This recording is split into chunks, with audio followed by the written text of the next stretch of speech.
Alors, on doit saluer ceux qui nous écoutent, parce que s'ils seraient tous ici, on ne logerait pas dans ce lieu.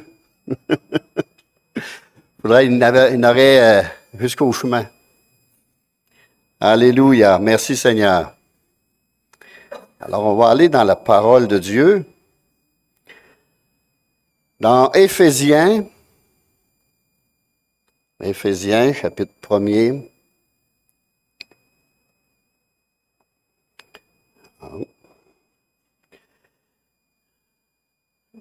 Éphésiens, chapitre 1er, on va lire à partir du verset 15 au verset 20.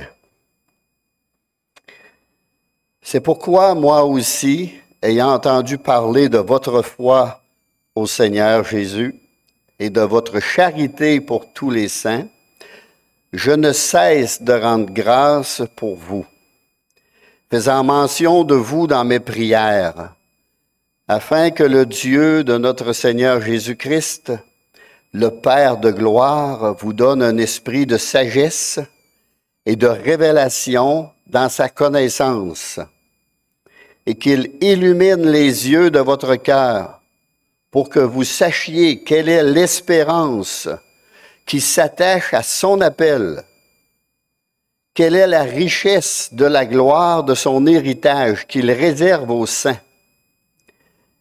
et quelle est envers nous qui croyons l'infinie grandeur de sa puissance, se manifestant avec efficacité par la vertu de sa force. Il l'a déployé en Jésus, ou en Christ, en le ressuscitant des morts et en le faisant asseoir à sa droite dans les cieux ou dans les lieux célestes. Amen. On va continuer tout à l'heure, on va en relire d'autres. Prions. Seigneur Jésus, nous en remettons à toi, nous en remettons à ton esprit, à ton onction, afin que tu puisses rendre cette parole efficace au milieu de nous, Seigneur. Que cette parole puisse nous parler, nous fortifier, nous faire grandir en toi, nous affermir en toi, Seigneur. Que cette parole puisse guider nos pas, Seigneur, chaque jour, et qu'elle puisse être vivante dans nos vies, Seigneur. Que nous puissions vivre cette parole, non seulement la croire, mais la vivre, car elle est la puissance de Dieu envers nous. Dans le nom de Jésus, je prie. Amen. Plus fort que la mort. Le Seigneur est plus fort que la mort. Dans sa prière, l'apôtre Paul souhaite que l'Église d'Éphèse et celle d'aujourd'hui sache quelque chose de très important. Il priait Dieu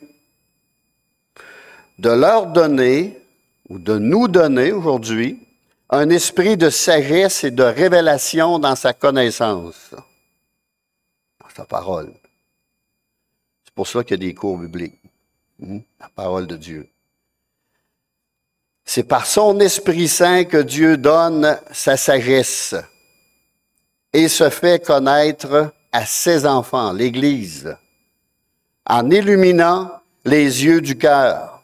Notre intelligence doit être éclairée par Dieu pour que chaque croyant parvienne à une juste compréhension de son plan sur l'héritage qu'il nous réserve à nous qui croyons, à l'infinie grandeur de sa puissance et de sa force. Alors le Seigneur l'a déployé en Jésus-Christ en le ressuscitant des morts et en le faisant asseoir à sa droite dans les lieux célestes, au-dessus de tout. Il a tout mis sous ses pieds. Tout est au-dessous des pieds de Jésus. Il faut comprendre cela. Alors, examinons un peu ce que Christ a fait en venant sur cette terre. On ne se lasse jamais d'entendre parler de sa grandeur et de sa puissance, de son autorité sur les démons, sa façon de les chasser par sa parole toute puissante. Il a résisté à toute tentation. Il a guéri les lépreux, les paralytiques, les aveugles, des sourds, des muets, changé l'eau en vin, nourri des foules avec quelques poissons et quelques pains, avec des miettes, mes amis. Il avait contrôle sur le vent, calmait les tempêtes, ressuscitait les morts, et j'en passe, et j'en passe, et j'en passe. La Bible me dit clairement que Jésus est le même hier, aujourd'hui, éternellement. Hébreux 13, 8. Ce qu'il a fait hier, il est capable de le faire aujourd'hui. Et cela fournit une ancre sûre, solide à notre foi. On est bien ancré, hein, dans Hébreu. On est bien ancré. Toutefois, à un certain moment, lorsque nous étudions l'histoire de l'Église, l'Église a mis des limites à sa toute-puissance, à la toute-puissance de notre Sauveur et Seigneur. Et il s'est alors développé une forme de théologie selon laquelle il régnerait uniquement sur le spirituel.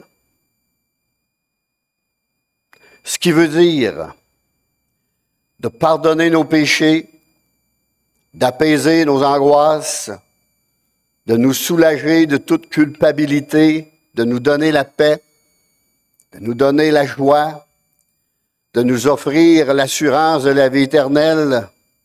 En fait, tout ce qui révèle du monde invisible. N'oublions jamais que nous avons en Jésus-Christ un Dieu capable de s'occuper de nos problèmes quotidiens, chaque jour, aujourd'hui. Mais l'emphase n'est pas mise sur cela, là. Mais nous, on la met, l'emphase sur cela. C'est-à-dire, Dieu est capable de s'occuper de nos enfants, de notre travail, de nos factures, de notre vie conjugale et de bien d'autres choses. Dans Philippiens, chapitre 4, verset 6, « Ne vous inquiétez de rien. Ne vous inquiétez de rien. » Mais pour cela, il y a une recette. « Mais en toute chose, faites connaître vos besoins à Dieu. » Pas à n'importe qui. Faites connaître vos besoins à Dieu par des prières, des supplications et des actions de grâce, en le remerciant par la foi, tout comme David. Lorsqu'on étudie les psaumes, lorsqu'on lit les psaumes, on voit que David est un homme de foi et il faisait toujours avec « Merci Seigneur », parce que David savait qu'elle allait être exaucée, parce qu'il priait selon la volonté de Dieu. Et si on prie selon la volonté de Dieu, soyons sûrs d'être exaucés. La prière, au lieu de chialer, de disputer, de bougonner, de crier, priez et faites connaître vos besoins à Dieu par n'importe qui. Pas n'importe qui, mes amis. Pas n'importe qui. À Dieu et à lui seul. Beaucoup passent par des médiateurs et n'ont pas de réponse. Et s'ils en ont, ce n'est pas Dieu qui répond. C'est pour garder dans l'erreur puis séduire. Ça va mal dans ton mariage? Ça peut aller. Ça peut aller. Ça va pas bien dans tous les mariages. Il y a des périodes où ça va mal. Ben, la Bible nous dit de prier. Prie. Que l'homme et la femme prient et qu'ils se rapprochent de Dieu. Le fil à 3 brins est difficile à rompre. Vous pouvez même jeûner pour que Dieu intervienne dans votre mariage, dans votre vie conjugale. Oui, si on ajoute du jeûne, là, on voit la main de Dieu. C'est passé date, ça, pasteur. Jeûner, se priver pour demander quelque chose à Dieu. Voyons, c'est vieux jeu. Hein, peut-être vieux jeu, mais c'est une recette que Dieu nous a donnée qui est infaillible. Nous avons besoin, comme le dit l'apôtre Paul, d'une révélation de la puissance dont Christ a hérité depuis sa résurrection. Pour être témoin de cette puissance dans tous les domaines de notre vie. On va relire versets 19 et verset 20 dans Éphésiens 1. Et quelle est, envers nous qui croyons, l'infinie grandeur de sa puissance, se manifestant avec efficacité par la vertu de sa force. Il l'a déployé en Christ, en le ressuscitant des morts, en le faisant asseoir à sa droite dans les lieux célestes. Ma prière est que le Saint-Esprit puisse vous convaincre que Jésus-Christ n'a jamais été aussi puissant qu'en ce moment même, mes amis. C'est pour ça qu'il est le même. Il ne change pas. Regardons le verset 21. Au-dessus de toute domination.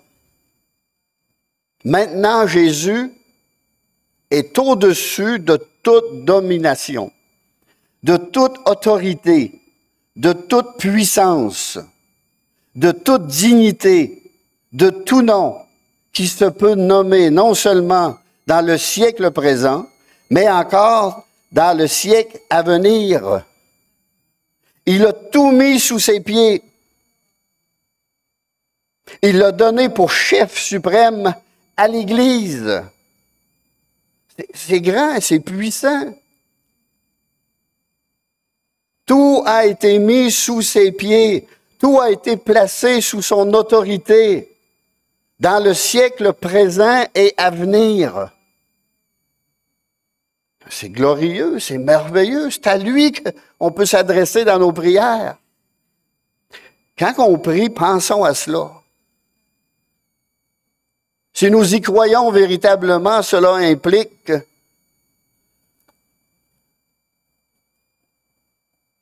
pour nous des choses extraordinaires, des choses merveilleuses et glorieuses. Car il est plus fort que la mort. Il a vaincu la mort. Il a eu raison de la mort par sa toute-puissance.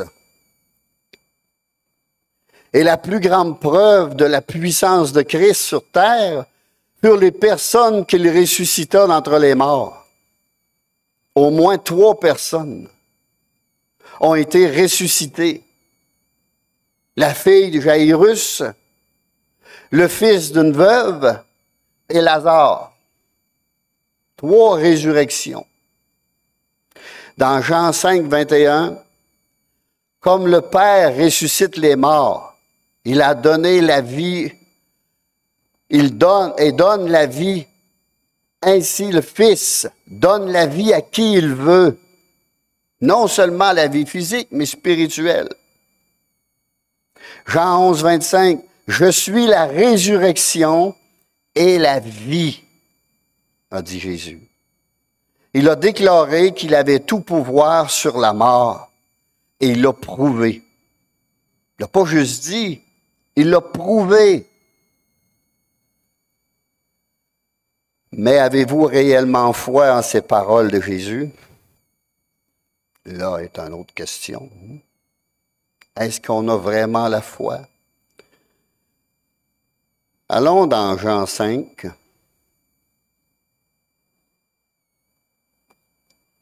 Jean 5, on va lire à partir du verset 25. En vérité, je vous le dis, l'heure vient, et elle est déjà venue, où les morts entendront la voix du Fils de Dieu. Et ceux qui l'auront entendu vivront. Car comme le Père a la vie en lui-même, Ainsi, il a donné au Fils d'avoir la vie en lui-même. Jésus a cette vie en lui-même. Il a cette capacité. Il a cette autorité. Lorsque Jésus parle de la résurrection des morts, qui auront entendu la voix de Dieu, il ne veut pas seulement parler de la résurrection finale, mais de la résurrection par sa puissance, de toutes choses que nous avons vues mourir un jour dans notre vie. Ouais. Il y a des choses qu'on a vues mourir un jour dans notre vie.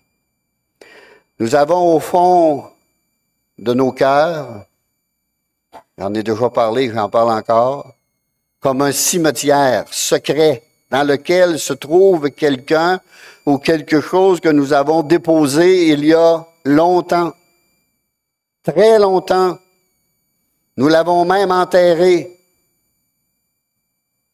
Et sur la pierre tombale,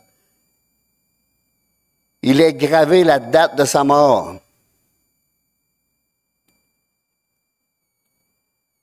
Nous oublions que Christ, par sa toute-puissance, peut encore aujourd'hui le ramener à la vie. Vous savez qu'il y a parfois des gens pour qui nous avons prié et prié Dieu pour leur salut. Après plusieurs années, nous avons abandonné. Nous avons abandonné de prier pour eux.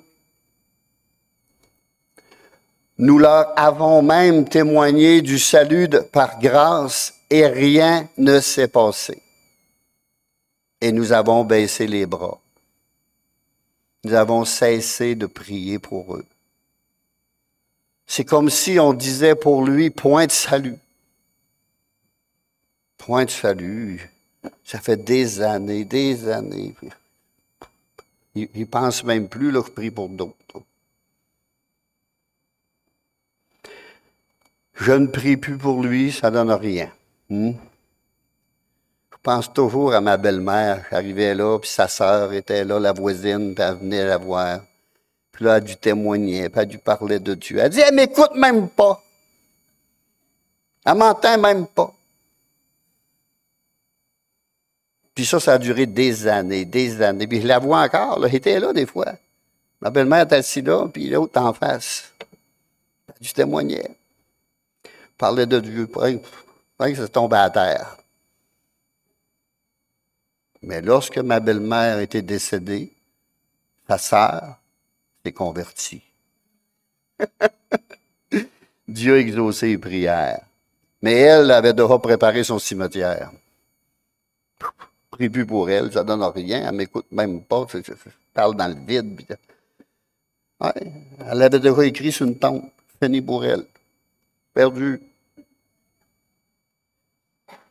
Pourtant, aujourd'hui, ils sont ensemble au ciel. Dieu a exaucé cette prière. Ma mère a prié 25 ans pour une de ses tantes. 25 ans à aller mettre les rouleaux à tous les samedis. Au bout de 25 ans, sa mère s'est convertie. Son père s'est converti. Ma tante, Marie. Et les enfants se convertis. 25 ans de prière, de persévérance. Il n'y a pas eu de pierre tombale. Il ne faut pas en avoir de pierre tombale, mes amis. Avec le Seigneur, ça ne fonctionne pas de même. On peut dire que Jésus, lui, n'abandonne jamais. Ce qui paraît mort à nos yeux, il a la puissance de le ressusciter, mes amis. De la mort, il fait jaillir la vie. Amen. De la mort, il fait jaillir la vie. Nous avons même un exemple dans le Nouveau Testament, dans Marc 5. Jairus était un père accablé par la douleur. Il se rendait auprès de Jésus pour lui demander de venir guérir sa fille mourante. Au verset Jean 5, 22,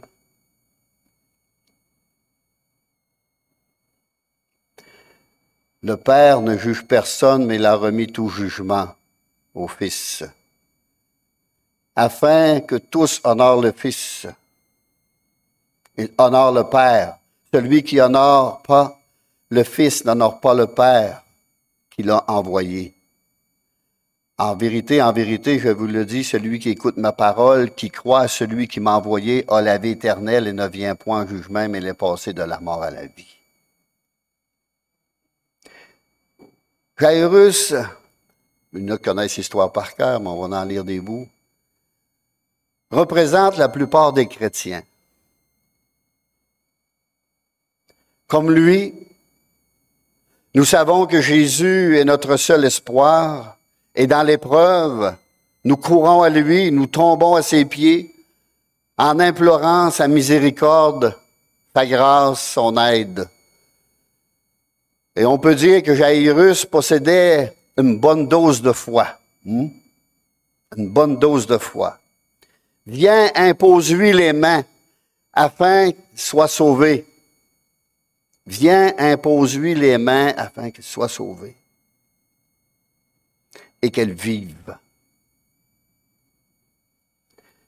Quelle prière de foi! Il savait que le Seigneur était le seul dont sa fille avait besoin et dont lui avait besoin. Tu as tout pouvoir. Jésus a tout pouvoir. Toi seul peux l'empêcher de mourir. Et en réponse à sa foi, Jésus s'en alla avec lui. Il l'a accompagné. Imaginez. Enlevons le nom de Jairus et plaçons le nôtre.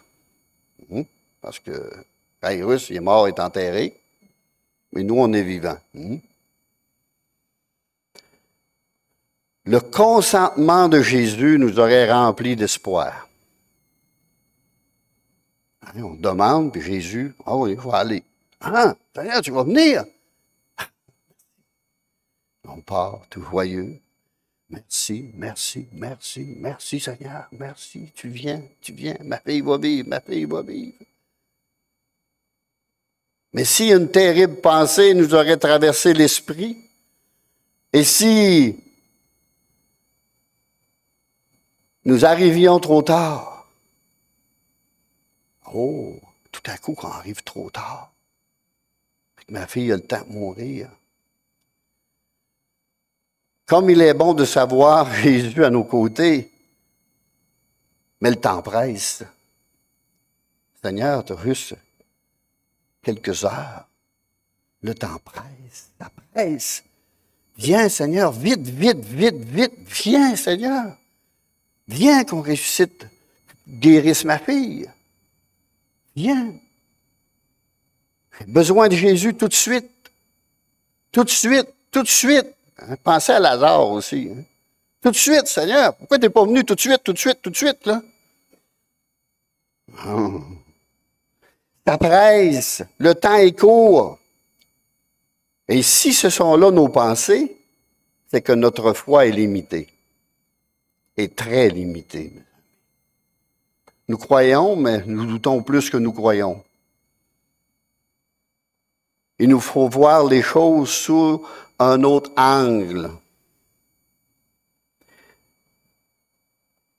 Si nous invoquons Jésus et le reconnaissons comme la résurrection et la vie, nous pouvons alors avoir l'esprit tranquille et le cœur en paix. Amen? Ah oui, Seigneur, la résurrection et la vie, cœur tranquille, cœur en paix. Jésus, lui, se situe au-delà du temps. Il ne marche pas comme montre, le Seigneur, là. Il ne marche pas en journée, là, lui. Là. Il est au-dessus de tout cela. Avoir plus de temps ne me sert à rien. Ça ne sert à rien. Je n'ai besoin que de Jésus. Je n'ai pas besoin de temps. J'ai besoin de Jésus. Sûrement, il y avait des gens qui croyaient à Jésus, et qui se tenait au chevet de cette jeune fille, mais avec une foi limitée et très limitée. Tant et aussi longtemps qu'il restait un souffle de vie, il souhaitait et jugeait nécessaire la présence de Jésus. Ces gens croyaient que Jésus est un grand médecin, un grand guérisseur. Rien ne lui est impossible, car nous savons qu'il a tout pouvoir et il a accompli tellement de miracles, tellement de choses qu'on a vues, que eux avaient vues. Jésus avait une très grande renommée, une très grande renommée. Mais s'il te plaît, Seigneur, dépêche-toi. Dépêche-toi, Seigneur. Ça presse. Car elle peut mourir d'une minute à l'autre. Quel genre de foi est-ce cela? Une foi qui ne va pas au-delà de la mort. Une foi qui ne va pas au-delà de la mort. Tandis que la situation semble perdue, la foi s'évanouit. Un peu de foi. Un peu rien. Puis fini. On ne prie plus pour lui. Fini. C'est cette même foi que possédait Marie de Béthanie. Jean 11, 32. On va le lire. Jean 11, 32. Lorsque Marie fut arrivée là où était Jésus, et qu'elle le vit, elle tomba à ses pieds et lui dit, Seigneur, si tu eusses été ici, mon frère ne serait pas mort. Oh. C'est bien ça. Cette foi était aussi celle des voisins et des amis de Lazare. Et quelques-uns d'entre eux dirent, au verset 37 de Jean 11, « Lui qui a ouvert les yeux des aveugles, ne pouvait-il pas faire aussi que cet homme ne mourut point? » Ni Marthe, ni Marie, ni aucune personne présente au sépulcre n'avait foi en Christ comme étant la résurrection. Croyant en Jésus, mais pas pour ressusciter. Jésus était pour eux quelqu'un de puissant, de très utile, mais jusqu'à une certaine limite, la mort. Il en fut de même pour ceux qui entouraient la fille de Jaïrus. Lorsqu'ils virent qu'elle était morte, ils perdirent le peu de foi qu'ils avaient. Ils se sont dépêchés à dire, dans Marc 5, 35, « Ta fille est morte. Ta fille est morte. Pourquoi importuner davantage le maître? » C'est fini, terminé. Il n'y a plus d'espoir. Ta fille est morte. Ce sont peut-être les mêmes mots qui résonnent à vos oreilles. Ta vie de couple est morte. C'est fini. Parle-en un peu. N'importune pas Jésus avec ça. Dérange pas Jésus avec ça. Ton ministère est mort. N'importune pas le Seigneur avec ça. Ton enfant est mort dans le péché. N'importune pas le maître avec cela. N'importune pas. Il est mort. C'est fini. Trop tard. Il a été trop loin dans le péché. Commence à écrire sur sa tombe son épitaphe. Les liens d'amitié que tu avais tissés avec un tel sont brisés, abandonnés. C'est fini, c'est terminé, c'est mort. Pourquoi importuner le Maître, le Seigneur davantage? Autrement dit, pourquoi persister quand tout est fini? Abandonne, c'est sans issue, sans issue.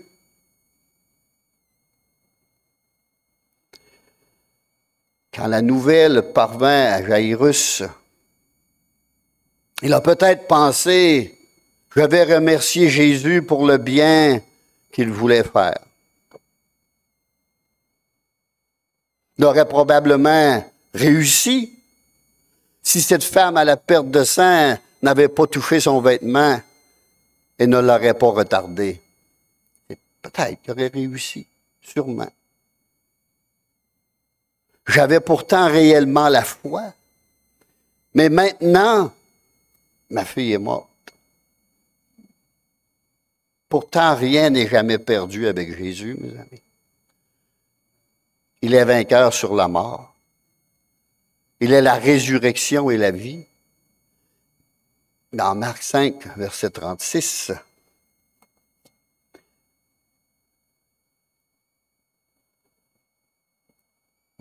pour cela, on va aller dans Marc.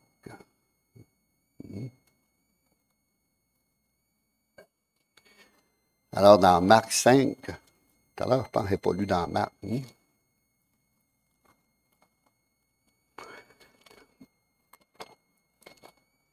Des fois, ça me virait les yeux, là, mais j'y pense pas.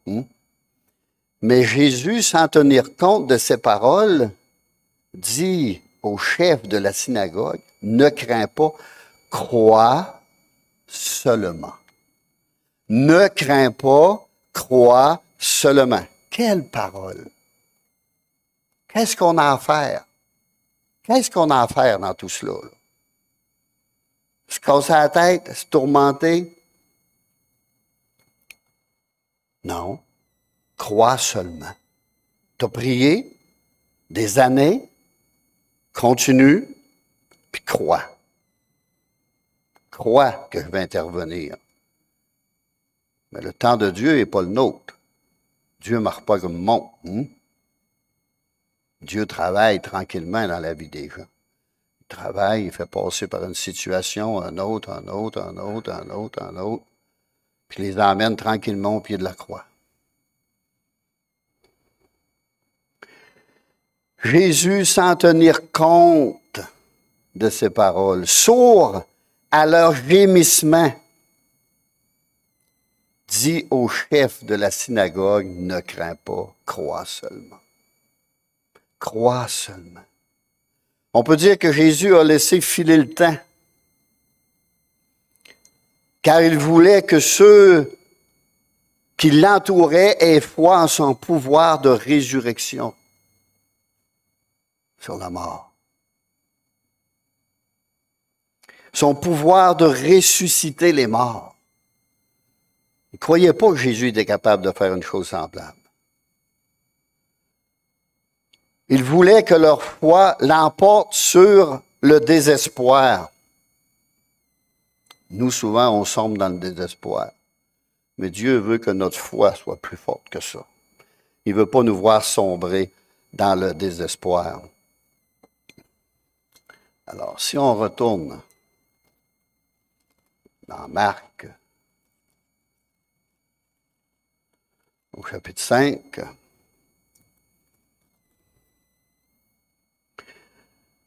verset 38, ils arrivèrent à la maison du chef de la synagogue.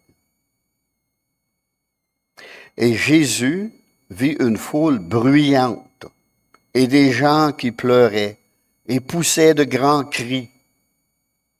Il entra et leur dit, « Pourquoi faites-vous du bruit? » C'était pas des prières ou des ci, des ça, c'est du bruit qu'ils faisaient.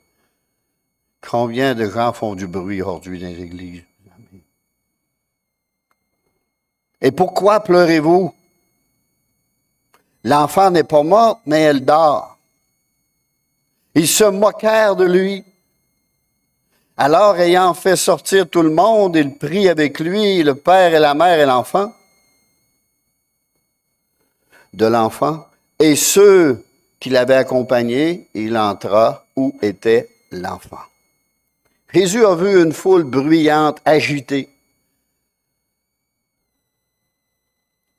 Et n'est-ce pas là la raison pour laquelle il y a tant d'agitation dans la vie de beaucoup de gens? Beaucoup d'agitation. On s'agite, on bouge, on pleure, on crie.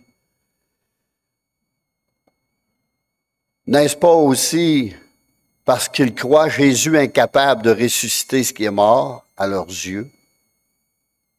Des fois, c'est mort à nos yeux. Aux yeux de Jésus, c'est pas mort. Je me souviens, un jour, j'étais allé voir une personne qui avait abandonné le Seigneur, qui était loin du Seigneur. Mais il y avait une femme. Il dit, ça ne va pas en tout entre nous autres. Ben, il dit, je vais prier pour cela. Elle prie même pas. C'est impossible. Ta femme-là est tellement entêtée, là. Ben, il dit, ça te fait rien, je vais prier pareil. Pas longtemps après, elle le retrouve, il dit, puis, ma prière, a-t-il été exaucée? Oui. Il dit, ça s'est réglé, ça s'est réglé. Puis là, mais il n'a pas, c'est pas converti pour ça, là. Il n'a pas revenu au Seigneur encore. Mais Dieu avait exaucé ma prière. Parce que pour lui, c'était impossible. C'était mort, c'était fini, c'était enterré. Alors Jésus sait ce qu'il fait. Et il sait pourquoi il le fait, en plus.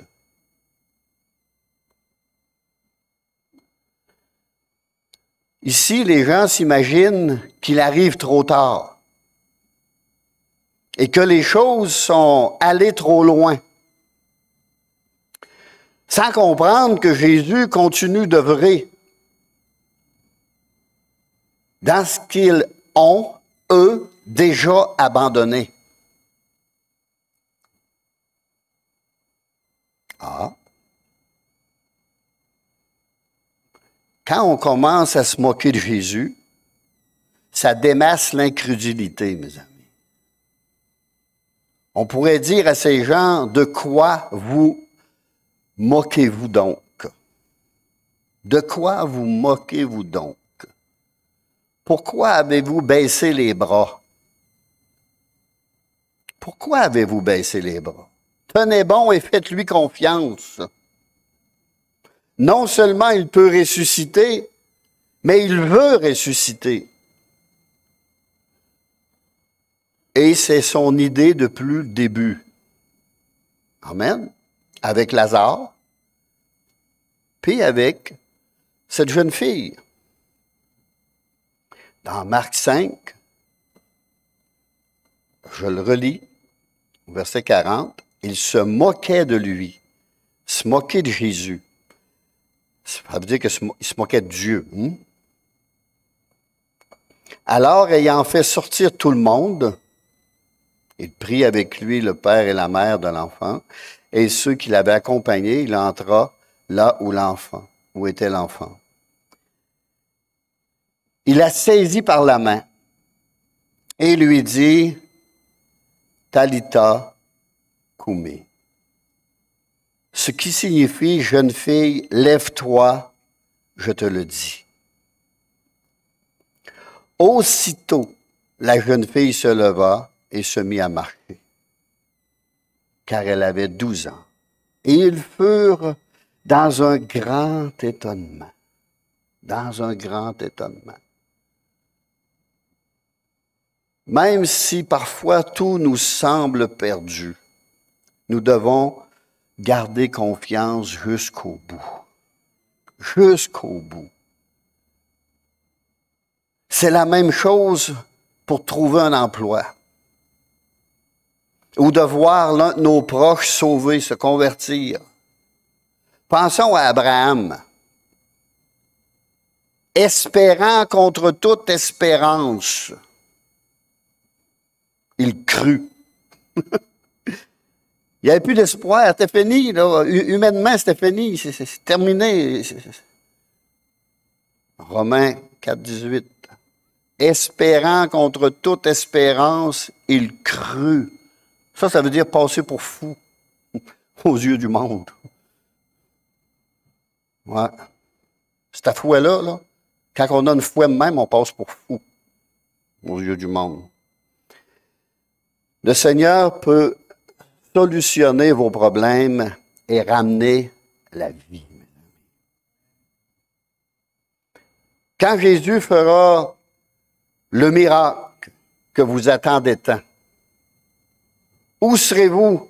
Parmi les moqueurs ou parmi ceux qui avaient la foi en Jésus? Hein? Est-ce qu'on va être rendu? Vous n'avez pas le droit d'abandonner ce que Jésus désire sauver, quelle que soit la situation. On n'a pas le droit d'abandonner, de prier pour eux. Peu importe la situation.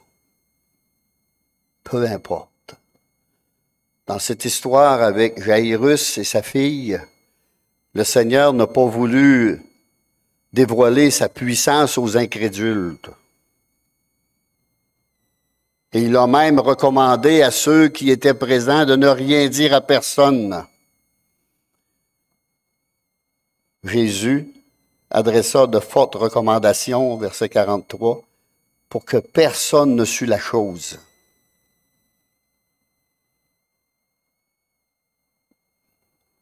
Que personne ne le sache. Vous seul et le Seigneur saurez ce qui s'est passé dans le secret, mes amis. Vous seul. C'est votre prière. Rentre dans ta chambre et prie. Le Seigneur te le rendra. Le Seigneur te le rendra.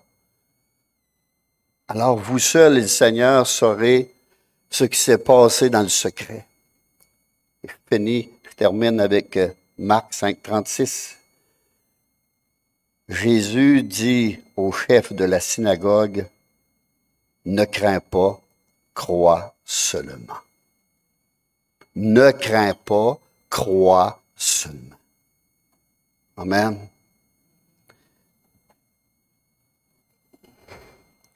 Ça nous montre de persévérer, mes amis. De persévérer même s'il n'y a plus d'espoir. Nous, on doit continuer à prier. Tant qu'on respire, on doit prier, prier, persévérer, persévérer. Précieux Jésus. Oui. Alléluia.